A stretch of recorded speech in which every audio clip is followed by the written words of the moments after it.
Gaza पट्टी लगातार जल रही है और दुनिया के बड़े देश अब खुलकर अपनी आवाज उठाने लगे हैं। इसी बीच संयुक्त राष्ट्र सुरक्षा परिषद में इसराइल फिलिस्तीन मुद्दे पर खुली बैठक में चीन ने एक बार फिर अपने कूटनीतिक रुख को वैश्विक स्तर पर मजबूती से रखा है।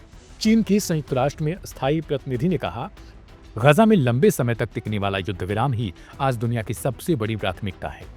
अस्थायी प्रतिनिधि की ओर से कहा गया कि बीजिंग हाल ही में हुए युद्ध विराम समझौते के पहले चरण का स्वागत करता है, लेकिन इसकी अवधि और विश्वसनीयता पर गंभीर सवाल बने हुए हैं।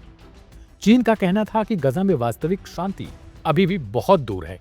वहां के आम नागरिक लगातार हिंसा, भय, भूख और मौत का सामना कर रहे हैं।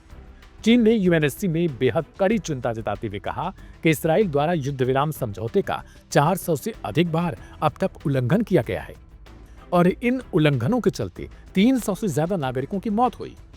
चीन के प्रतिनिधि ने अपने शब्दों में कहा, युद्ध विराम केवल गोलियों के थमने का नाम नहीं, बल्कि इसे ईमानदारी से लागू करना जरूरी है।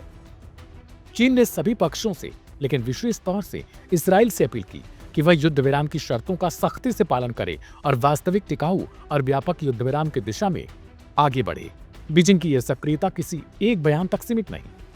चीन पिछले कई महीनों से गाजा संकट को अंतर्राष्ट्रीय मंचों पर जोरदार तरीके से उठा रहा है।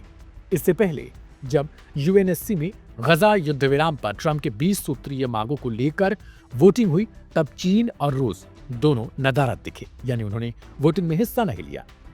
लेकिन उसके बाद से बीजिंग मानवीय संकट पर लगातार चिंता जता रहा है और अप्रत्यक्ष रूप से अमेरिका समेत पश्चिमी देशों पर सवाल खड़े कर रहा है, जो इसराइल को कूटनीतिक और रणनीतिक समर्थन देते आए हैं। चीन की यह भूमिका दो बड़े संकेत भी देती है। वह मध्य पूर्व की कूटनीति में अपना प्रभाव बढ़ाना चाहता है, गाजा की स्थिति पर वैश्विक दबाव बनाने में नेतृत्वकारी भूमिका निभाने की कोशिश कर रहा है। गाजा के आसमान में अब भी धुआं है, धरती पर अब भी खून है, लेकिन चीन के संदेश से यह साफ है कि अब सिर्फ युद्ध नहीं, बल्कि कूटनीतिक मुकाबला भी तेज हो चुका है।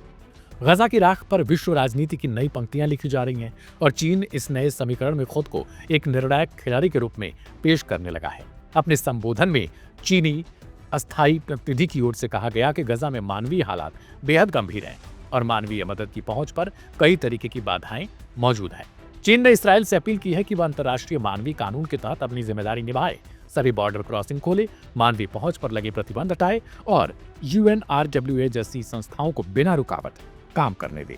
चीन के इस आपत्ति पर आपकी क्या राय है, कमेंट बॉक्स में जरूर लिखें।